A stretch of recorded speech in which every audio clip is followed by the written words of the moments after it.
like you.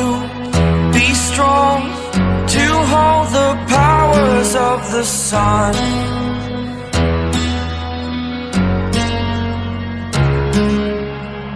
To dream, believe in strength. Now I'm the only one. Only one. Dark crisis के पिछले part में हमने देखा कि ब्लैक एडम नई जस्टिस लीग चलाने के लिए रेडी होता है, पर ब्लैक एडम के काम करने का तरीका बहुत ज़्यादा अलग होने की वजह से वो नई जस्टिस लीग छोड़कर चला जाता है और बाद में Black Adam legion of Doom की टीम से मिलता है। और वहीं डेथस्ट्रोक पराया के ऑर्डर से पूरी सीक्रेट सोसाइटी में डार्कनेस स्प्रेड कर देता है, जिसकी वजह से पूरी सीक्रेट सोसाइटी डार्क आर्मी में बदल जाती है। और वहीं हाल जॉर्डन और कुछ ग्रीन लैंटर्न्स रिसेंटली अपीयर हुए ब्लैक लैंटर्न के अंदर एंटर करते हैं और वो तीनों मल्टीवर्सल विलन पराया से मिलते हैं, जहां पराया ने जस्टिस लीग को इमेजिनरी वर्ल्ड्स में ट्रैप कर रखा होता है। तो हाल जॉर्डन इनमें से एक इमेजिनेशन वर्ल्ड में चला जाता है। अब आगे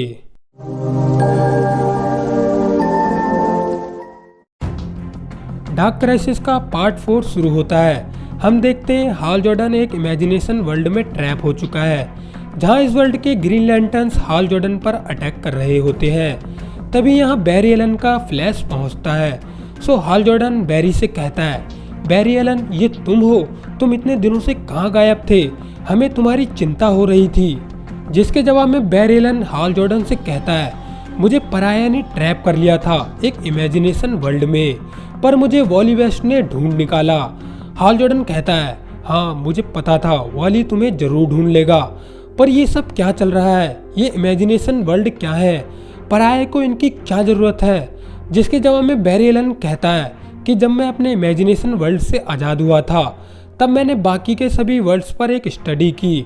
उन सभी वर्ल्ड्स में अर्थ जीरो की जस्टिस लीग के मेंबर्स थे, क्योंकि अर्थ जीरो की जस्टिस लीग पूरे मल्टीवर्स में सबसे ज़्यादा इम्पोर्टेंट है। पराया ने हम लोगों को हमारे ही इमेजिनेशन में ट्रैप कर लिया था, और अगर हम इन इमेजिनरी वर्ल्ड से बाहर निकलने की कोशिश ना करें, तब पराया हमारी पावर्स और एनर्जी को यूज़ कर सकता है। शायद वो जस्टिस लीग की पावर्स से कुछ पावरफुल बनाने वाला है। इसके बाद बैरी एलन हाल जॉर्डन से कहता है, शायद मैं किसी ऐसे बंदे को जानता हूँ जो हमारी मदद कर सकता है ये जानने में कि पराया का असली प्लान क्या है, पर हमें उसके वर्ल्ड में जाना पड़ेगा। सो इसके बाद बैरी एलन हाल जॉर्डन को अपनी गोदी में उठाता है और दूसरे वर्ल्ड में जाने लगता है। प्रोबेबली बैरी एलन बैटमैन के वर्ल्ड में जाने वाला है, क्योंकि बैटमैन शायद इन सभी चीज़ों को समझा सकता है। वहीं दूसरी ओर पूरी दुनिया में हम जस्टिस सोसाइटी के मेंबर्स को देखते हैं, जहां ये हीरोज आम लोगों की हेल्प कर रहे होते हैं, क्योंकि डेथस्ट्रोक की आर्मी ने पूरी दुनिया में केओस फैला रखा है। वहीं हॉल ऑफ जस्टिस में हम मल्टीवर्स के मैप को देखते हैं, जिसमें हम डार्क एनर्जी को पूरे मल्टीवर्स में फैलते हुए देख सकते हैं। यहाँ मिस्टर टेरिफिक सबसे कहता है, डार्क एनर्जी पूरे मल्टीवर्स में फैल रही है जस्टिस लीग के मरने के बाद से, और अब ये डार्क एनर्जी बढ़ती जा रही है। शायद इस डार्क एनर्जी और डेथस्ट्रोक के बीच कुछ तो कनेक्शन है।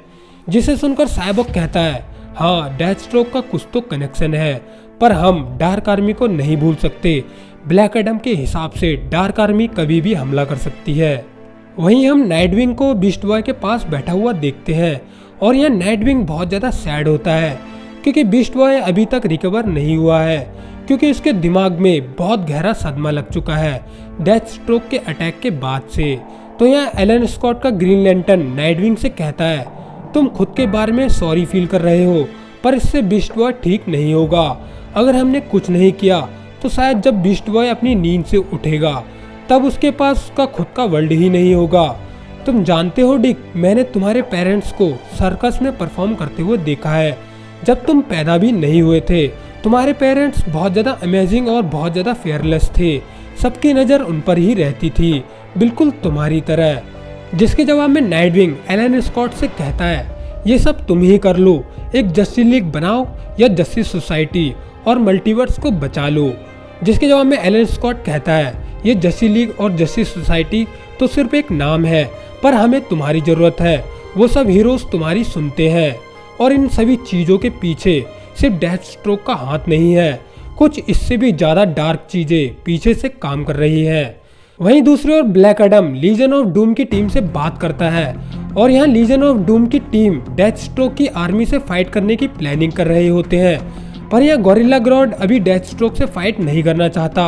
उसका मानना है पहले सुपर हीरोज और डेथस्ट्रोक की फाइट होने दो, और जब डेथस्ट्रोक और सुपर हीरोज बहुत ज्यादा वीक हो जाएंगे तब हम उन पर हमला करेंगे।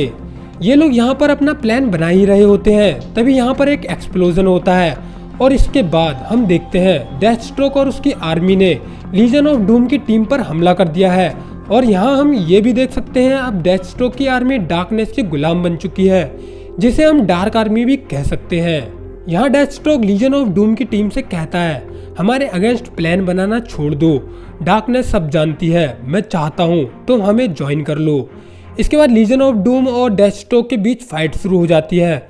वहीं दूसरी ओर पराया मल्टीवर्स के खंडर से ये सब कुछ देख रहा होता है और वो कहता है डार्कनेस फैल रही है, बस थोड़ा टाइम और फिर मैं सब कुछ रिस्टोर कर दूंगा। यहीं पास में हम काइल रनर और जो मुलन की ग्रीन लैंटर्न को देखते हैं जो डार्क शैडोज से लड़ रहे होते हैं। और काइल रनर पराया से कहता है हाल जॉर्डन तुम्हें हरा देगा पराया। ये सुनकर पराया कहता है तुम सभी सुपर हीरोज के अंदर बहुत ज्यादा होप होती है, पर तुम्हारे फियरलेस लीडर हाल जॉर्डन ने कुछ ऐसा किया है जिससे मेरी हेल्प हो रही है। हाल जॉर्डन फ्लैश से मिल चुका है और फ्लैश एक वर्ल्ड से दूसरे वर्ल्ड में भाग रहा है, जिससे मेरी मशीन की स्पीड बढ़ चुकी है। वो लोग जस्टिस लीग को तो जरूर ढूंढ लेंगे, पर उन्हें नहीं पता है उनके पास टाइम बहुत कम है। वहीं दूसरी ओर इमेजिनरी वर्ल्ड्स में फ्लैश एक वर्ल्ड से दूसरे वर्ल्ड में भाग रहा होता है और ये दोनों भागते भागते बैटमैन के इमेजिनेशन वर्ल्ड में पहुंचते हैं और ये दोनों कुछ देर तक यहाँ बैटमैन को ढूंढते हैं। तभी यहाँ पर बैटमैन पहुंचता है जो बैरी एलन से कहता है तुम मेरी इन्वेस्टिगेशन में दखल दे रहे हो। ये कहकर बैटमैन बैरी एलन से फाइट करने के लिए आगे बढ़ता है और इन दोनों के बीच फाइट शुरू हो जाती है। यहाँ हम देख सकते हैं बैटमैन अभी भी इमेजिनरी वर्ल्ड में फंसा हुआ है और वो फ्लैश को अपना दुश्मन समझ रहा है। वहीं दूसरी ओर सुपरबॉय, वंडर गर्ल, नाइटविंग और एलन स्कॉट का green lantern hall of justice के सीक्रेट दरवाजे से नीचे की ओर जाने लगते हैं और ये लोग एक ऐसी जगह पर पहुंचते हैं जहां से मैजिकल हीरोज काम करते हैं। हॉल ऑफ जस्टिस के नीचे एलन स्कॉट इन सभी को इसलिए लाया होता है क्योंकि यहाँ किसी मैजिकल तरीके से ये लोग पता कर सकते हैं कि डार्कनेस का असली मकसद क्या है। पास में हम जस्टिस लीग डार्क के मेंबर्स को देख सकते हैं जो कुछ मंत्रबाजी कर रहे होते हैं। खैर यहाँ ये सभी कॉन्स्टेंटाइन से मिलते हैं और कॉन्स्टेंटाइन इन सभी को स्वयं थिंग से मिलवाता है, जहाँ स्वयं थिंग सभी को बताता है कि ग्रेट डार्कनेस कोई चीज नहीं है जो अच्छी हो या बुरी हो। डार्कनेस किसी को कंट्रोल नहीं करना चाहती। मुझे लगता है शायद हम ग्रेट डार्कनेस से नहीं लड़ रहे, हो सकता है कि ग्रेट डार्कनेस को किसी ने करप्ट कर दिया हो। वहीं दूसरी ओर हम देखते हैं लीजन ऑफ डूम और डेथस्ट्रोक की आर्मी के बीच खतरनाक फाइट चल रही होती है, जहां ब्लैक एडम डेथस्ट्रोक की आर्मी को देखकर बताता है कि डेथस्ट्रोक की आर्मी बिल्कुल डार्क आर्मी की तरह काम कर रही है, शायद ये लोग भी पराये के लिए काम कर रहे हैं।